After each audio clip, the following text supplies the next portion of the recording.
할렐루야. 네, 오늘 또 우리 수업 시간에 오신 성도님들 주님의 이름으로 환영하고 축복합니다. 이제 우리가 이 3년 이렇게 한 바퀴 돌았어요. 그래서 다음 3년도에는 여러 가지를 싹 새롭게 바꾸는데 교가도 지금 새롭게 바꿀 예정입니다. 그러니까 우리가 지금 이 교가를 부를 날이 며칠 남지 않았어요. 우리 교회 주제가도 이제 주일날 몇 번 더 부르면 또 이제 다음 3년짜리 주제가로 바꿀 거거든요. 그래서 이제 한 시즌이 마무리가 되는 때를 우리가 좀 지나가고 있다 이렇게 생각하시면 되겠습니다. 자, 오늘 말씀 좀 볼까요? PPT 띄워주세요.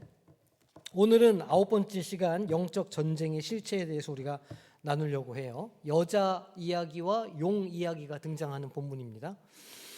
자, 오늘 학습 목표를 좀 보면 이 교회와 성도가 겪는 고난과 어려움이 있는데 그게 그냥 눈에 보이는 그대로가 다 아니라는 거예요. 그 이면에 영적인 전쟁이 거기에 있다. 그 실체가 무엇인가를 오늘 말씀을 통해서 우리가 이제 볼 수 있습니다. 그리고 그런 공격 속에서도 하나님께서 자기 백성을 지키시고 보호하신다. 광야 가운데에서도 인도하신다. 이제 이런 말씀을 우리가 보게 될 것이고, 그리고 어린 양의 피와 증언하는 말씀으로 그 사단마귀에 승리하는 장면을 우리가 오늘 보게 될 거예요. 그래서 우리도 역시 어린 양의 그 보혈의 능력 그리고 주님의 말씀으로 우리 삶에 있는 고난들을 이겨낼 수 있다. 이런 이야기를 좀 우리가 오늘 해보도록 하겠습니다. 자, 우리 복습을 좀 한번 해볼게요. 먼저 계시록 6장에 7인의 심판이 나오죠. 이렇게 이 봉이 난 거. 그래서 첫 번째가 이제 말이 4마리가 나와요. 그죠? 말이 4마리가 나오고 약간 경고성 이런 거라고 그랬어요. 그리고 이제 기도가 시작되죠. 고난받는 성도들의 기도가 시작되고 첫 번째 막간이 나오는데 이 고난 중에 하나님께서 보호하신다는 이야기, 그리고 하나님께서 인치신 자들을 구하신다. 또 그 숫자가 14만 4천 명이다. 이 이야기를 이제 우리가 7장에서 첫 번째 막간에서 우리가 다뤘습니다. 자, 그리고 이제 두 번째 심판은 나팔 심판이에요. 나팔은 언제 분다고요? 진군할 때, 전쟁 나갈 때 부는 게 나팔이라고 그랬죠. 나팔 심판이 시작되는 거예요. 그래서 첫 번째 나팔을 불면은 뭐 땅이, 바다가, 산이 3분의 1이 다 파괴가 된다. 근데 이 심판은 점진적이라고 그랬어요. 한 번에 다 몽창 다 이렇게 심판하시는 게 아니고 충분히 기회를 주시고, 그래서 3분의 1만 파괴해서 회개할 기회를 주신다 그랬는데 이들이 절대로 회개하지 않는다 그랬어요. 그래서 이제 황충이 올라와서, 메뚜기 떼가 올라와서 이렇게 괴롭히고, 인친 사람들은 괴롭히지 못한다 말씀을 드렸죠. 그리고 이제 둘째 화가 있어요. 유브라데스 강에서 군대가 일어나서 이렇게 이제 쳐들어오는 그런 환상을 보죠. 그리고 마지막 이제 7번째 나팔을 불기 전에 우리가 다뤘던 두 번째 막간 첫 번째 얘기가 나와요. 그게 뭐였냐면 우리 지난주에 다뤘던 천사 두루마리 이야기 기억나시죠? 두루마기를 입으로 먹을 때는 어땠어요? 달았어요. 근데 배에 내려가니까 썼어요. 그죠? 하나님의 말씀이 달콤하고 좋은 일은 분명하지만 그것을 살아내려고 할 때에는 결코 쉽지 않다. 그런 이야기들 했었습니다. 하지만 끝까지 그 말씀을 붙잡고 살아야 된다. 그게 두 증인의 받은 사명이었다. 그런 이제 이야기를 드렸어요. 그리고 이제 우리가 오늘 여자와 용 이야기를 할 건데, 이건 뭐냐면 이 세상에서 당하는 성도들의 고난이 왜 있느냐는 거예요. 그 배후가 있다는 거죠. 그 이야기를 이제 오늘 우리가 다룰 거예요. 그리고 나서 이제 이 땅 가운데 있는 두 짐승이 그 성도들을 괴롭히는 이야기들을 보게 될 거고, 시온산의 어린 양이 나타나면서 이제 추수 때가 이르름을 두 번째 막간에서 이야기를 합니다. 그리고 이제 우리가 앞으로 다루게 될 게 7 대접 심판이 일어나게 되는 거예요. 세 번째로 7 대접 심판은 완전한 심판이에요. 다 그냥 완전하게 다 심판이 돼서 사라진 그런 심판이죠.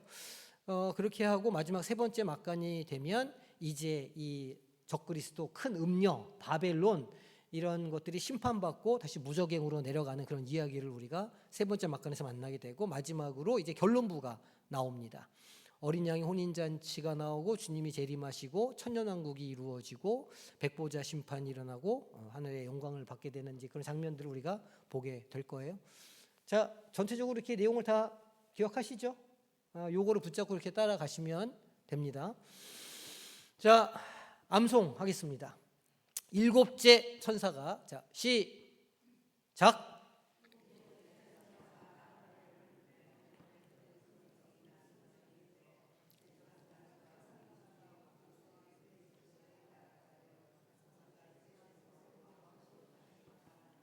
아멘. 이게 요한계시록 11장 15절 말씀이었어요. 자, 이제 지난주 복습을 좀 해보겠습니다. 요한이 작은 두루마리를 받아 먹었어요. 그죠? 작은 두루마리를 받아 먹었는데 그거를 얘기하라 그랬을까요? 하지 말라 그랬을까요? 하지 말라 그랬죠. 왜냐하면 섣불리 그 구원의 진리의 말씀을 아무나 다 받을까 봐, 선택된 자들, 하나님께서 인치신 자들만 그 말씀을 받고 구원받아야 되는데 혹 그것이 막 다 이렇게 알려질까 봐 그걸 비밀리에 붙인다, 이제 그런 이야기 있었어요. 하나님의 무엇을 받아서? 말씀을 받아서 세상에 다시 예언해야 하는 선지자적인 무엇을 받은 거예요? 사명을 받았다는 거죠. 소명을 받았다. 그러니까 요한이 그 고난 가운데 환상을 보면서 이제, 왜냐면 요한이 반모섬에 끌려갔을 때 이미 나이가 많이 있었어요.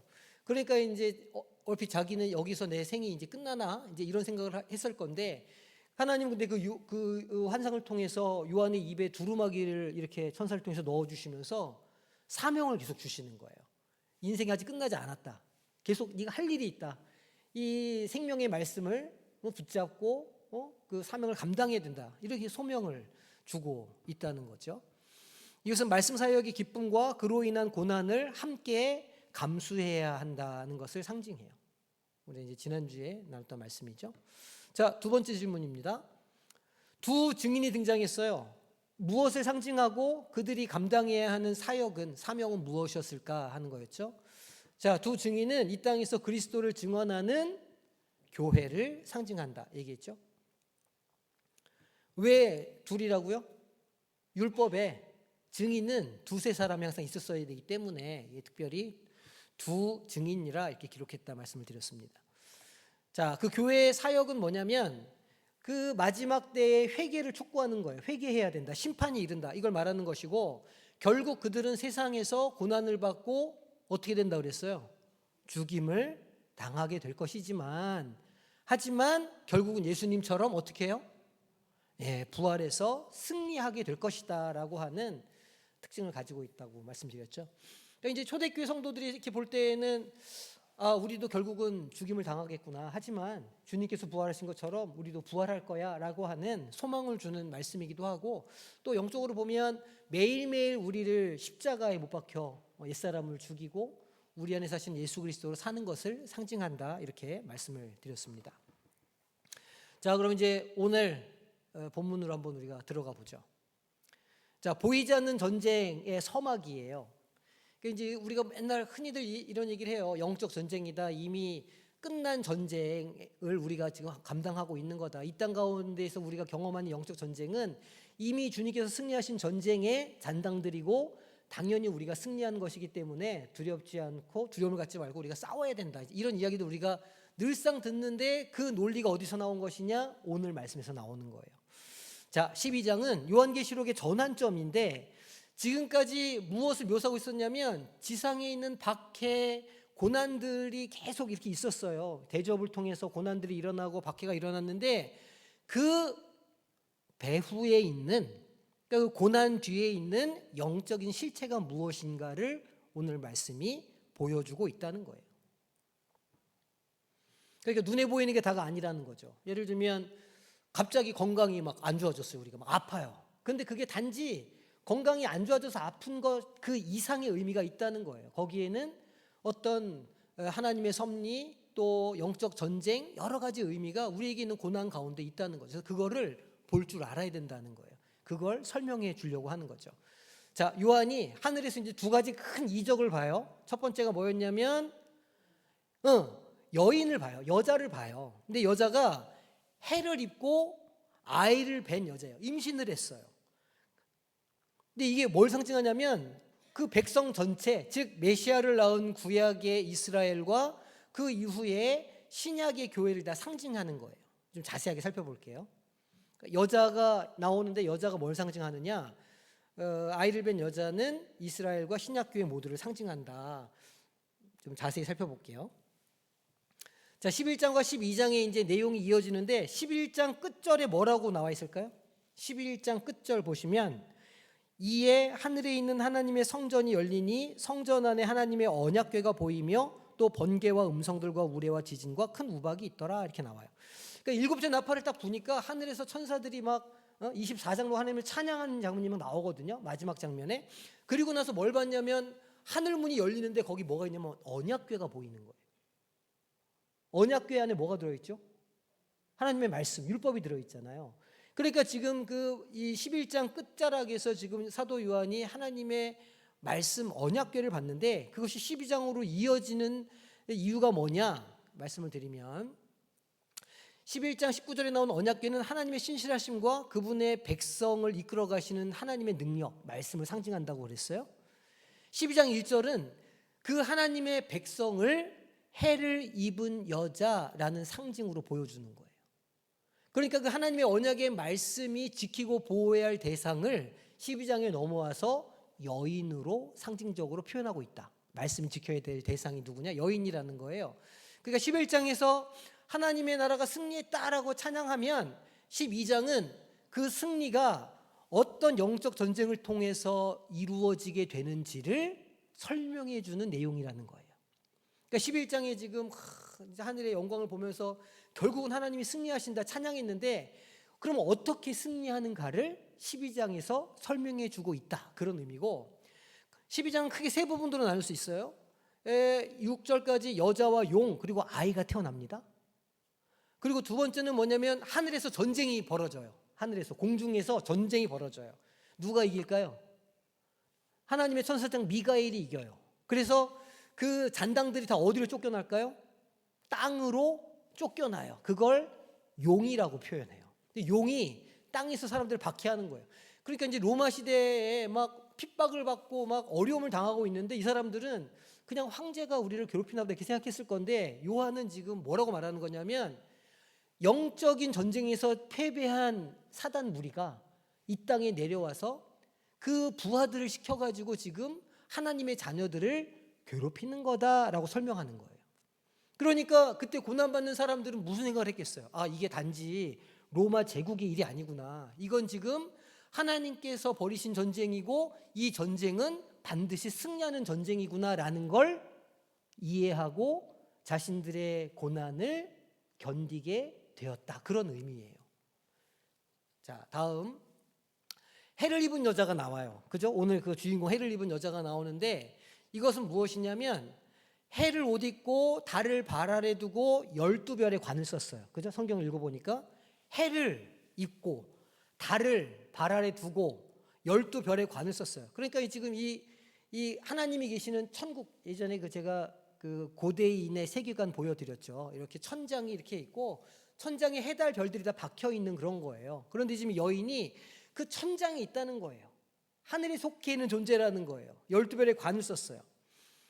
이것은 하나님의 언약 백성 공동체를 의미하는데 이 여인이 12별은 뭐냐? 구약의 12지파를 상징하거든요.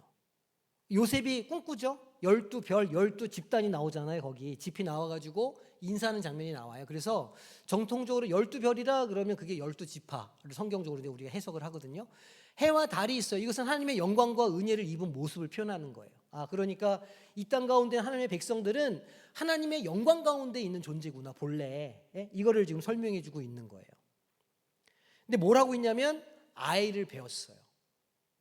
하나님의 백성들이 아이를 배워가지고 해산의 고통으로 막 울부짖어요. 지금 아이를 낳기 직전이에요.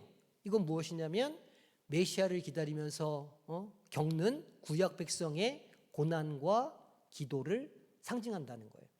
그러니까 이 유대 민족의 역사를 보면 메시아를 기다리면서 얼마나 많은 어려움을 당했어요. 뭐 출애굽도 출애굽이지만 바벨론 포로로 끌려가서 거기에서도 계속해서 메시아를 꿈꾸면서 노래하면서 고난을 당하고 또 바벨론 포로 시절에서 돌아와서도 성전을 재건하고 성벽을 건축하면서도 끊임없이 고난을 당하고 어려움을 당하지만 그러나 우리에게 오실 메시아를 기다리면서 그 사람들이 이걸 견뎌냈다는 거예요. 그걸 지금 상징한다는 거죠. 그래서 그 아이를 낳았어요, 못 낳았어요? 구약 시대에 그래서 메시아가 오셨어요, 안 오셨어요? 오셨죠. 아이를 해산했어요. 그게 누구예요? 예수 그리스도예요. 자, 그다음에 이제 3절과 4절에 큰 붉은 용이 등장합니다. 이 당연히 사탄을 상징하겠죠. 성경에서 용은 사탄을 상징하거든요. 7머리와 10뿔을 가졌다고 그래요. 그러니까 용이 한 마리가 있는데 머리가 7개예요. 머리가 7개고 뿔이 10개야. 그리고 꼬리가 얼마나 센지 하늘의 별들을 막 끌어다가 땅에 던져요. 그러니까 좀 능력이 좀 있죠. 하늘의 별들을 해가지고 땅에 던질 정도 되니까 그래도 조금은 좀 능력이 있는 존재예요. 옛 뱀, 곧 마귀라고도 하고 사탄이라고도 하는 존재가 이 붉은 용이에요. 하늘의 별 3분의 1을 타락시킨 우두머리죠. 그럼 하늘의 별 3분의 1을 끌어다가 땅에 던졌다는 얘기 무슨 뜻이냐? 천사들을 타락시켰다 그 말이에요. 그러니까 영적인 존재들이 있었는데 지금 요한이 보니까 이 사탄이 그 영적인 존재들 3분의 1을 데려다가 타락시켜가지고 자기 부하로 삼고 이렇게 해서 지금 사람들을 괴롭히고 있다, 그런 의미입니다. 우두머리예요. 이제 뭘 하려고 그러냐면 여자가 낳을 아이를 삼키려고 기다려요. 왜요? 왜 그 아이를 삼키려고 할까요? 용이. 아이가 나중에 어떻게 해요? 어린 양의 보혈과 말씀의 능력으로 사단 마귀를 이기잖아요. 끝내는 이기잖아요. 그러니까 이 용의 입장에서는 그 아이를 없애야 되는 거예요. 아이를 없애지 않으면 자기들이 어떻게 된다는 거야? 진다는 걸 아는 거예요. 그래서 이 여자가 낳은 아이를 삼키려고 기다리는데 이것이 사탄이 인류 역사 내내 메시아의 탄생을 방해하려고 했던 시도들을 상징적으로 보여주는 거예요. 바로가 남자아이들을 다 죽였죠. 또 헤롯이 유아들을 다 죽이기도 하죠. 이게 이제 그 사단의 어떤 그런 계략이 이 땅 가운데에서 실현된 일이다라는 거예요. 자, 이번에 세 번째, 이제 사탄이 7머리를 하고 있다고 그러잖아요. 그게 무슨 뜻인지를 좀 살펴볼게요. 계시록 17장에 가보면 이 7머리에 대해서 설명을 하는데 이렇게 얘기해요. 지혜 있는 뜻이 여기 있으니 그 7머리는 여자가 앉은 7산이요 또 7왕이라 이렇게 하는 말씀이 나오거든요. 여기서 말하는 여자는 이 음녀를 말하는 거예요. 이 음녀가 7산에 앉았다는 거예요. 이 7산이 어디냐? 이거는요, 당시 요한계시록의 첫 독자들에게 굉장히 딱 들으면 아는 얘기였는데 뭐냐면 로마 제국이요, 처음에 7 언덕에서 시작됐어요. 로마 제국은. 그러니까 로마에 낮은 구릉이 7개가 있었는데 그 7 구릉의 연합체가 로마였어요. 그러니까 7 언덕 그러면 초대교회 성도들은 로마를 말하는 거구나를 딱 아는 거예요. 그러면 그 7머리에 있는 7왕은 뭘까? 그러면 그 로마를 대대로 이렇게 통치해왔던 황제들을 의미하는 걸로 당연히 받아들였겠죠. 그래서 7산은 로마를 상징하는 거구나, 이거를 아시면 돼요. 그 7머리는 1차적으로 사단의 권세가 그 시대에 로마 제국을 통해서 강력하게 나타나고 있다는 걸 보여주는 거예요. 그러니까 그 7 동산에서 시작한 로마라고 하는 제국이 막 엄청나게 커지고 황제들이 나타나고 자기들을 박해하고 있는데 사실은 그냥 단지 그것이 아니라 그 뒤에 누가? 사단 마귀가 하나님의 백성들을 유혹하고 그 구원자를 없애기 위해서 하는 거구나라는 걸 계시록이 보여주고 있다는 거예요. 로마는 당시 교회를 박해하던 가장 강력한 세상 권력이었죠. 자, 그리고 이제 뭐가 나오냐면 7머리가 나와요. 7왕을 상징하죠. 7왕이라 그러니까 계시록 17장에 가보면 7왕이라 5은 망하였고 하나는 있고 다른 하나는 아직 이르지 아니하였으나, 이게 무슨 뜻이겠어요? 지금 황제가 5명이 있었고 지금 있는 황제가 그놈이고 앞으로도 황제가 더 있을 거야, 그런 이야기입니다. 역사적으로 보면 로마 황제의 계보로 보는데 요한이 이거를 쓸 때에 하나는 있고 이거는 현존하는 황제, 아마도 도미니티아누스 황제를 뜻하는 것일 거다, 이렇게 이제 보는 거예요. 그리고 5은 망하였고 이전의 황제들, 다른 하나는 아직 이르지 아니했다, 그 다음에 이을 황제를 상징한다, 이렇게 이제 역사적으로 해석을 하죠. 그런데 세대주의 해석은 조금 달라요. 더 넓은 의미로 해석을 하는 거예요. 로마 황제뿐만이 아니고 인류 역사상 하나님을 대적했던 거대한 나라들을 상징한다는 거예요. 뭐 이집트, 아수르, 바빌론, 바사, 페르시아가 바사죠. 그리스, 로마, 이런 역사로 있던 나라들이 이 일곱 왕을 상징한다라고 더 거시적으로 해석하기도 해요. 핵심은 뭐냐면 이 일곱이라는 숫자가 완전수를 말하는 거잖아요. 그래서 일곱 머리는 특정 일곱 명의 왕, 일곱 나라 이렇게 상징한다기보다는 역사상 존재해왔고 앞으로도 존재할 반 하나님의 세상 권력 전체를 의미하는 것이다, 이렇게 보면 되겠다는 거예요. 가장 건강하고 일반적인 해석이에요. 일곱 왕은 하나님을 대적하는 세상 권세, 이렇게 보시면 되겠어요. 그리고 이제 열 뿔이 나오거든요. 열 뿔은 뭐냐면 일곱 왕의 상징인데 구약 다니엘서 7장, 계시록 17장에 똑같이 나와요. 내가 보던 열 뿔은 열 왕이니라고 해석을 해줘요. 아직 나라를 얻지 못했다. 이제 앞으로 왕이 될 거다, 그런 얘기예요. 다니엘 7장에 보면 네 번째 짐승이 열 뿔을 가졌다, 이렇게 기록해요. 다니엘 7장에 네 번째 짐승이 로마 아니냐, 이제 이렇게 해석을 많이 하는데 열 뿔을 가졌다고 나오니까 로마의 10명의 황제를 뜻한다라고 이 과거주의에서는 해석을 보통 하는 거예요. 열 뿔은 일곱 머리에 종속되거나 혹은 그 제국과 연합해서 권력을 나누어 가진 위성국가의 왕들, 또 그 밑에 있는 통치자들을 상징한다 보시면 돼요. 그러니까 지금 사단이 머리가 7개고 뿔이 10개라는 건 뭐냐면 사단이 세상에 있는 권세들을 사용해가지고 그리스도인들을 핍박한다, 그 얘기예요. 그거를 상징적으로 지금 이렇게 설명하고 있는 거죠. 그럼 이제 여기 이제 우리가 용이 나오고 이제 다음 장에 13장에 가면 두 짐승이 나옵니다. 다음 주에 다룰 거예요. 용과 짐승이 관계가 있어요. 일곱 왕을 상징하는 이 일곱 왕이 큰 붉은 용이 7개 머리를 갖고 10뿔을 가진 영적 실체죠. 사단이잖아요. 그러면 이 머리와 뿔이 세상 권력의 원천인데 이게 이제 13장에 가면 바다에서 올라온 짐승들로 그 권세를 받아서 실제로 교회를 박해하는 대리자 로마 제국과 같은 세상 권력으로 표현된다는 거예요. 그러니까 붉은 용이 뒤에 있고 그 용의 권세를 받아가지고 세상에 있는 나라, 세상의 어떤 권력자들이 실제로 그리스도인들을 핍박하더라. 그들이 바로 바다의 짐승들이다, 그 얘기예요. 자, 그러면 큰 붉은 용이 뭐라고 그랬어요? 뭐와 뭘 가졌다고요? 큰 붉은 용이 7머리와 10뿔을 가졌다. 7머리는 7 언덕, 그죠? 로마 제국을 상징하는 것. 이건 너무 분명해요.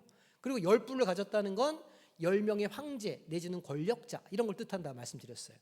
옛 뱀, 곧 마귀라고도 하고 뭐라고요? 얘가 사단 마귀라고요. 사단이라고도 하며 온 천하를 꿰는 자. 그러니까 지금 영적 전쟁의 배후에 누가 있다는 거예요? 사단이 있다는 거예요. 사단이 직접 나와가지고 막 이렇게 안 해요. 사단은 뒤에 있어요. 대신 누구를 써요? 세상 권력, 10뿔. 10뿔을 사용해서 그 하나님의 백성들을 핍박하고 고난을 주고 무엇보다 뭘 하려고 그러냐면 아이 뵌 여자가 출산한 그 아이를 없애려고 해요. 왜냐하면 메시아니까. 자기가 메시아 때문에 망할 걸 아니까. 용은 누구를? 그리스도가 뭐 어떻게 표현된다고 여기서? 아이를 삼키려고 했지만 실패해요.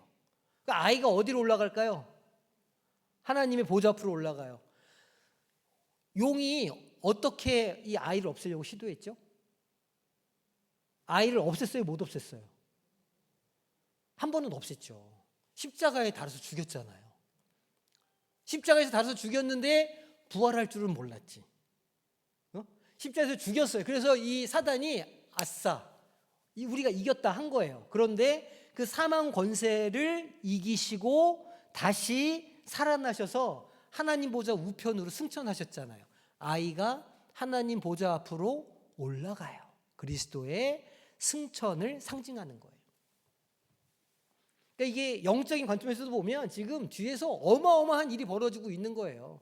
구약교회 그 이스라엘 그리고 신약 시대 모든 성도들이 메시아를 그렇게 기다려 왔고 실제로 이 땅 가운데 메시아가 오셨어요. 출산을 했어요. 그 아이를. 그 사단 마귀가 그 아이를 죽이겠다고 막 온갖 술수를 쓰고 그랬잖아요. 막 바리새인들, 뭐 사두개인들 모여가지고 결국은 예수님을 십자가에 달아서 그 아이를 죽였어요. 하지만 그 아이가 부활했고, 그리고 하늘로 승천해서 올라갔어요. 그리고 보좌 우편에 앉아 있는 걸 요한이 보는 거예요. 사단이 실패하는데 결과적으로는 이미 그 사단의 계략은 끝났는데 라는 걸 보는 거죠. 자, 남자아이와 여자의 도피가 나와요. 우리가 지금 5절 6절에 보면 남자아이는 장차 철장으로 만국을 다스릴 남자. 철장이 뭐냐면 철로 된 큰 이 칼 같은 거를 말해요. 이걸 말하는 거예요. 만국을 다스릴 남자라고. 그 왜 철장이라고 그러냐면 그 제가 이제 가끔씩 그리스 로마 신화 얘기할 때 시간의 신 누구 얘기하죠? 크로노스 얘기하잖아요. 크로노스가 뭘 들고 있다고 그랬어요? 작두, 낫, 그죠? 큰 낫을 들고 있어요. 저승사자처럼.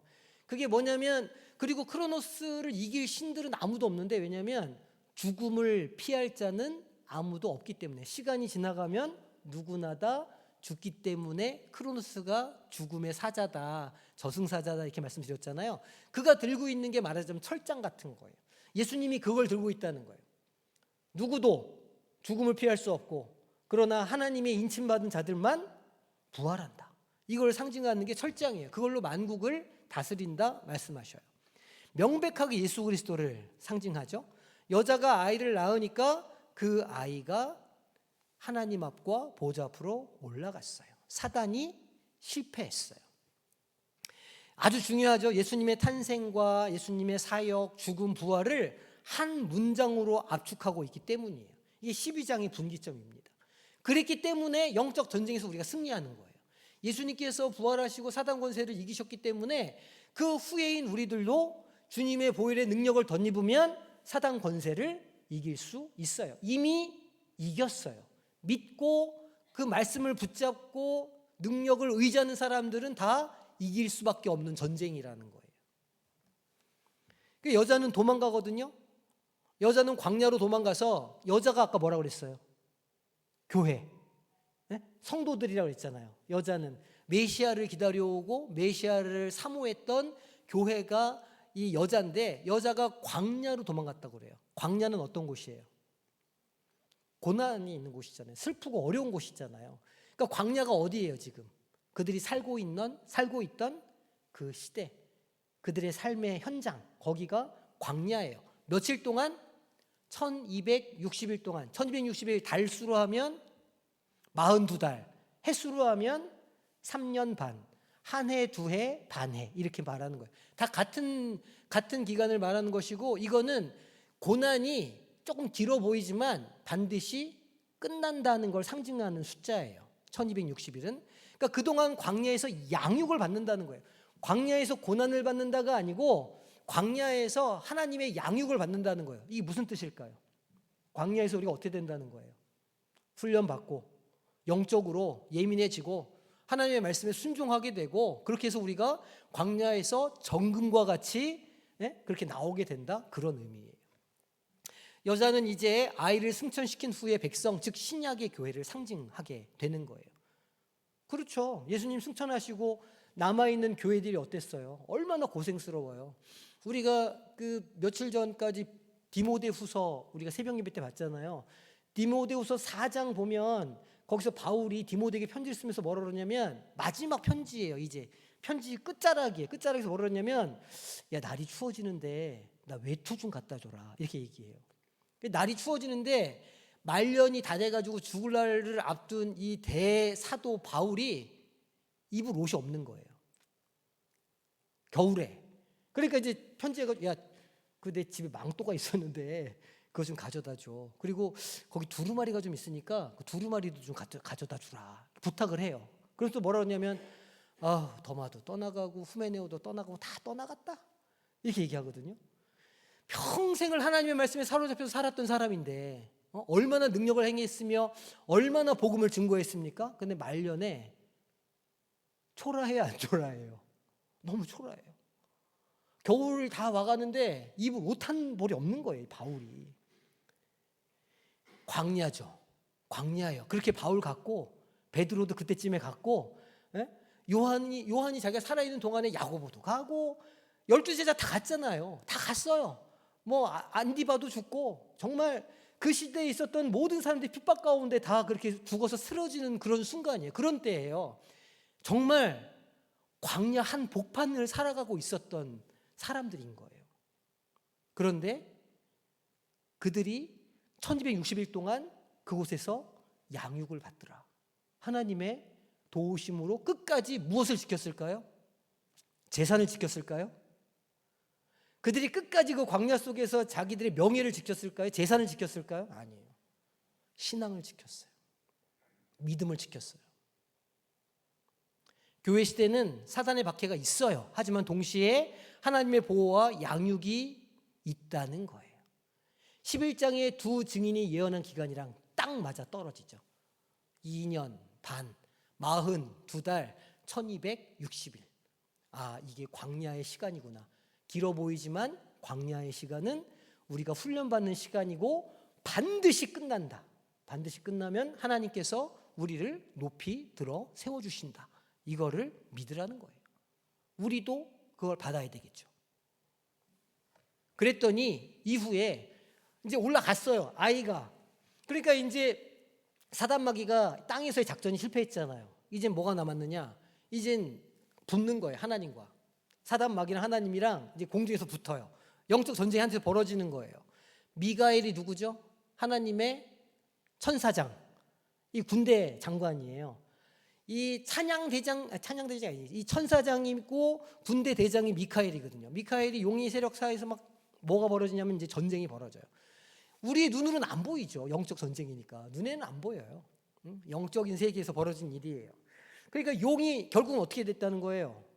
지는 거예요. 이길 수가 없지. 어떻게 하나님을 이겨요? 못 이기죠. 어디로 쫓겨나요?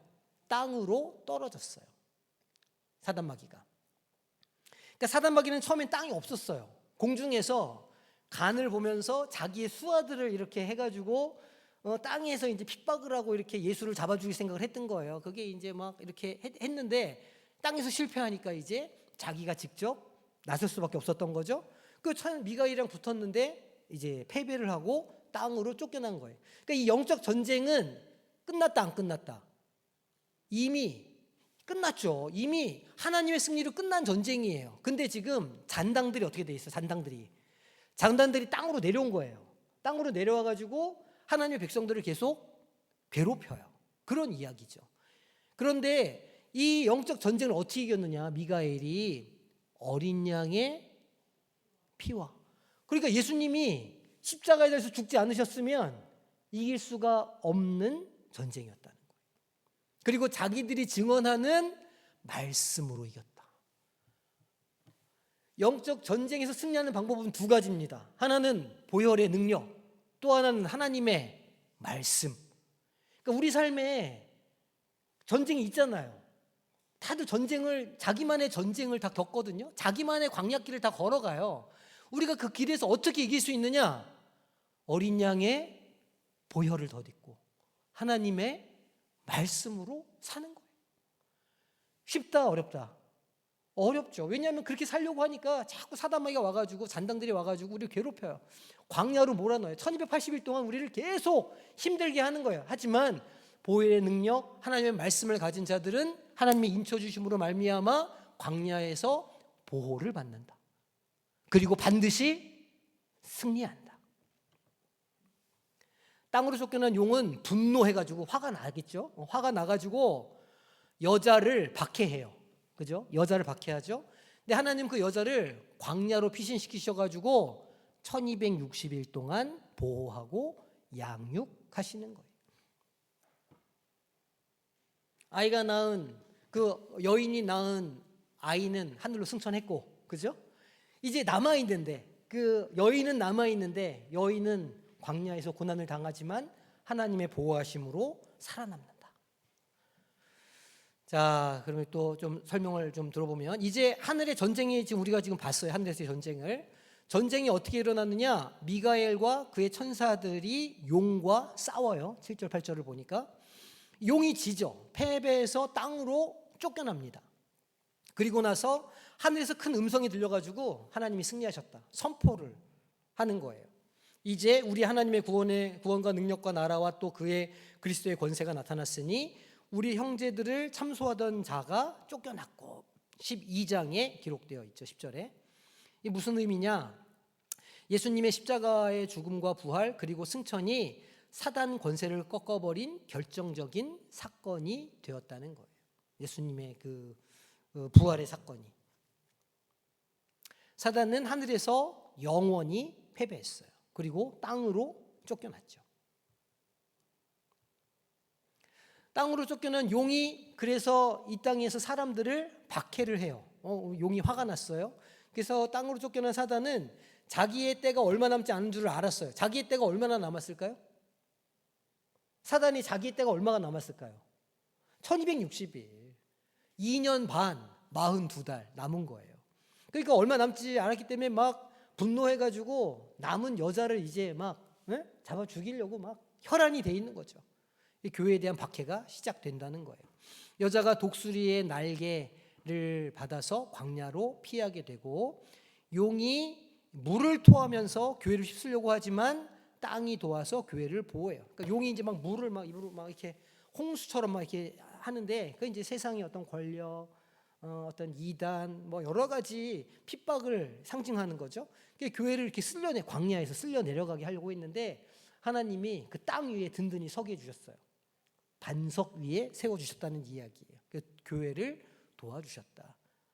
우리 교회가 반석 위에 서 있는 교회 아닙니까? 반석이 너무 튼튼해가지고 미처 깨지 못해가지고 주차장이 좁아졌다는 그런 슬픈 이야기가 있는데, 우리 교회 반석 위에 서 있는 교회인 줄로 믿습니다. 그러니까 이제 박해를 이 대상이 바뀌어요. 용이 여자를 죽이려고 하다가 또 실패하잖아요. 하나님이 보호하시니까. 그래서 그 여자의 남은 자손, 곧 하나님의 계명을 지키며 예수의 증거를 가진 자들과 더불어 싸우려고 하더라. 그게 누굴까요? 여자의 남은 자손, 하나님의 계명을 지키며 예수의 증거를 갖고 살려고 한 사람들이 누구예요? 우리잖아요. 우리예요. 우리를 또 여기서 지고 저기서 지고 이제 우리한테 왔어요. 우리한테 이겨요, 져요? 우리한테도 지지. 우리는 예수 그리스도의 보혈의 능력과 말씀을 붙잡고 있는 사람들인데 우리 어떻게 이깁니까? 그러니까 사단이 우리한테도 패배할 거예요. 그러니까 우리는 좀만 견디면 돼요. 며칠? 잘하시네. 이제 몇 달? 42달. 몇 년? 2년 반, 3년 반 아니고 2년 반. 가스바 4년, 3년 반 맞네. 3년 반. 훌륭하십니다. 훌륭하십니다. 3년 반 훌륭하셔요. 이제 어디 가서 이제 이 정도 하면 성경 공부 좀 하셨네. 이제 이런 얘기 들으시는 거예요. 다 제 덕입니다. 자, 그렇게 하고 이제 이야기가 13장으로 연결이 되는 거예요. 13장에 가보면 이 교회라고 하는 공동체 없애는 거에 실패하니까 교회의 남은 자손을 두 짐승으로 괴롭히기 시작해요. 다음 주에는 그 두 짐승의 정체에 대해서 우리가 살펴보도록 하겠습니다. 자, 네 가지 관점을 보면 여자와 용의 싸움은 시대를 초월해서 계속되는 선과 악의 영적 전쟁, 영적 투쟁을 상징해요. 그래서 성도들은 고난이 영적인 훈련의 과정이라는 걸 깨달아야 돼요. 나한테 어려움이 있다. 이거는 내가 나를 죽이려고 아니면 나를 실패하려고 하는 그게 아니라는 거예요. 하나님께서 우리를 단련시키고 우리를 더 거룩하게 하시기 위해서 우리에게 주시는 시험이라는 거예요. 왜냐하면 그 전쟁은 승리한 전쟁이기 때문에 그렇죠. 이 관념주의예요. 과거주의는 어떻게 해석하냐면 2000년 전에 끝난 이야기다. 그죠? 큰 붉은 용은 당시 교회를 핍박하던 로마 제국의 권세를 상징하고, 여자가 광야에서 보호받는 것은 교회의 영적인 보호를 의미한다고 해석해요. 이건 뭐 지금도 이렇게 해석해도 크게 문제가 없을 것 같아요. 자, 미래주의. 용이 하늘에서 쫓겨난 것은 예수님의 십자가와 부활로 성취된 사단에 대한 승리를 보여주고 이것은 미래에도 역시 악이 최종적으로 패배하고 하나님이 승리하신다는 것을 예고해 주는 거다. 그러니까 계시록에서는 이 영적 전쟁이 언제 일어났냐면 세 번째 막간에서 영적 전쟁이 일어나서 거기에서 이제 음녀 바벨론을 이기시고 19장 가면 주님께서 재림하시고 천년왕국이 이루어지는 얘기로 이어지게 되는 거예요. 자, 종합이 적용해 보면 성도들이 겪는 고난은 단순하게 인간을 핍박하는 이런 것이 아니라 예수님께 패배한 사단의 최후 발악이라는 거예요. 그 어떤 공격에서도 하나님이 자기 백성을 지키신다는 것을 확증해 준다는 거예요.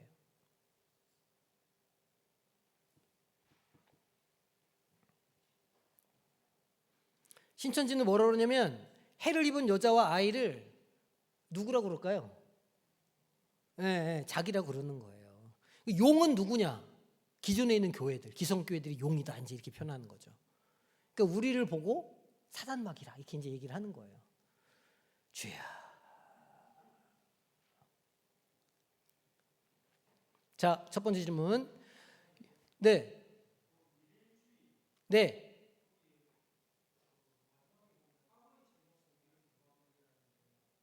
악에 대한. 악에 대한이에요. 날카로운 지적 감사합니다. 악에 대한이에요. 자, 요한계시록 12장에 등장하는 여자와 큰 붉은 용은 각각 어떤 모습이에요? 여자는 어떤 모습이었죠? 여자는 해로 옷 입고 발 아래 달을 밟고 머리에 12별의 관을 썼어요. 큰 용은요? 큰 붉은 용은 머리가 몇 개? 머리가 7개. 7개가 뭘 상징한다고요? 7 언덕 로마 제국. 뿔이 몇 개? 이렇게. 이건 뭐라고요? 황제들. 그 머리들에 7 왕관이 있었다. 자, 하늘에서 벌어진 전쟁의 결과는 무엇이었죠? 미가엘과 그의 사자들이 용과 싸워서 이겼고 용이 어디로 내쫓겼어요? 우리가 살고 있는 세상으로 내려왔어요. 그 승리의 비결이 뭐였죠? 승리의 비결은 어린 양의 피로, 보혈의 능력, 그리고 자신들이 증언하는 하나님의 말씀.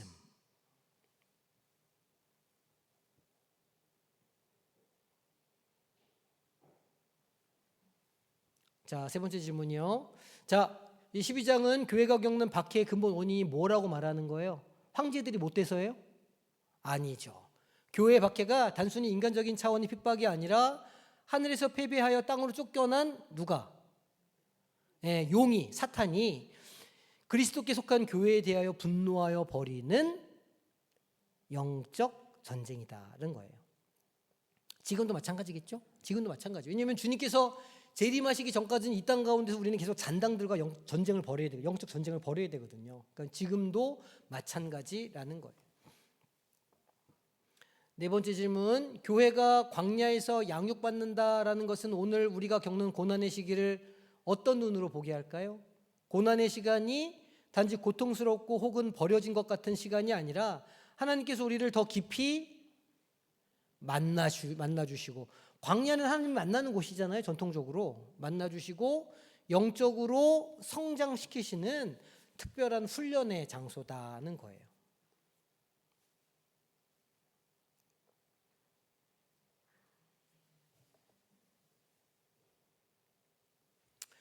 광야는 그저 실패의 장소가 아니라는 거. 아, 내가 요새 너무 삶이 고난한데 내 삶은 이렇게 힘들까? 내 삶이 너무 좀 실패 같아. 실패가 아니라는 거예요. 그 실패가 아니고 하나님께서 우리를 연단하시는 장소라는 거예요. 하나님의 보호와 양육이 있는 곳이 광야라.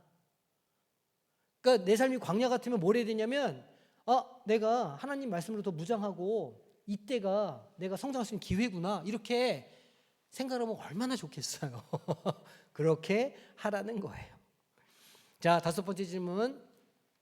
영적 전쟁의 관점으로 나의 삶의 어려움들을 바라볼 때, 광야 가운데 있는 나를 볼 때 문제에 대처하는 나의 태도는 어떻게 달라질 수 있을까요? 라는 거예요. 보통 우리는 원망하잖아요. 아유, 내가 이 인간 때문에 내가 이렇게 됐다 이렇게 보통 원망하는데 그렇게 환경을 탓하지 말고 그 배후에 있는 뭐를 보라는 거예요. 사단마귀 악한 영의 공격을 인식하라는 거예요. 그리고 내 힘으로 이기는 게 아니고 뭘로 이겨요? 하나님의 능력으로 싸우라는 거예요. 하나님의 능력은 뭐죠? 어떻게 이기죠?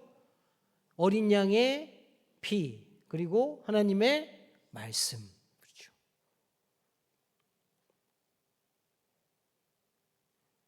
기도가 가장 중요한 무기라 기도는요. 그런 때에 우리의 생각을 정리해 주는 그런 도구예요. 그러니까 우리가 고난 당할 때 기도를 하면 이 고난의 배후가 무엇인가를 깨닫게 되고 우리가 어디에 집중할 수 있는지를 알게 되죠. 그러니까 이 기도 생활을 열심히 하면 영적인 분별력이 생기는 거예요. 그래 열심히 하라는 거예요, 그거를. 그리고 말씀으로 무장하려 노력하게 되겠죠. 그리스도의 보혈의 능력을 붙잡는 것도 우리의 날마다 기도를 통해 하나님과 더 가까이 교제할 때 할 수 있는 것이고 당연히 말씀을 깨닫는 일도 성령님께 간구할 때 있을 수 있는 일이죠. 자, 6번째 질문. 오늘날 어린 양의 피와 증언하는 말씀으로 승리하는 삶을 산다는 것은 구체적으로 어떤 의미일까요? 어린 양의 피로 승리한다는 것은 나의 무엇이 아닌 나의 공로, 나의 의지, 나의 노력으로는 할 수 없다는 거예요. 사단마귀를 이길 수 있는 건 딱 두 가지. 나의 어떤 신실함, 나의 어떤 그런 믿음, 나의 어떤 공로 이런 걸로 이길 수 없다는 거예요. 나의 노력으로는 불가능하다는 거예요. 오직 어린 양의 피, 하나님의 말씀으로만 이길 수 있다. 그래서 그걸 십자가의 은혜로 구원받았음을 매일 인정하고 감사하는 삶을 살아야 되겠죠. 또 증언하는 말씀으로 승리한다는 것은 삶의 모든 영역에서 말과 행동으로 예수님을 나의 주인으로 시인하고 담대하게 뭘 전하는 삶을 살아야 될까요? 복음을, 말씀을 전하는 삶을 사는 거죠. 그게 우리 삶에 있는 광야를 지나는 방법이요, 우리가 이 마지막 잔당들과 싸울 수 있는 무기요, 우리의 신앙생활의 기본적인 태도가 되어야 할 거예요.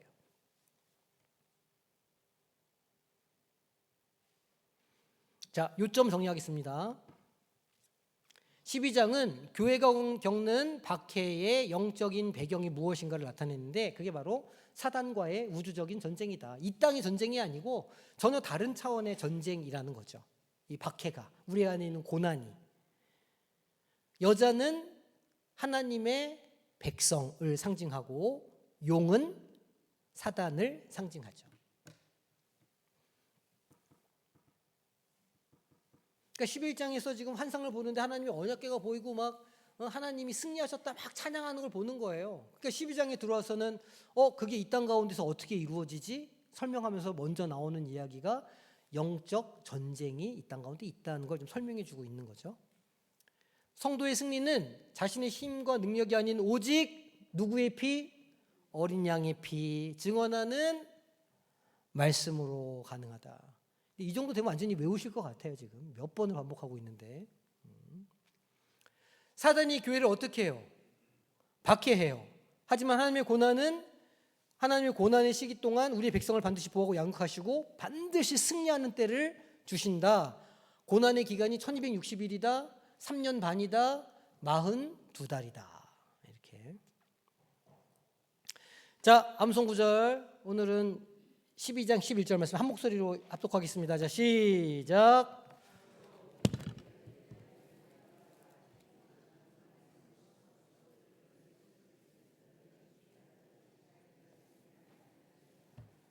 아멘. 요한계시록 12장 11절 말씀 꼭 외워오시기 바랍니다.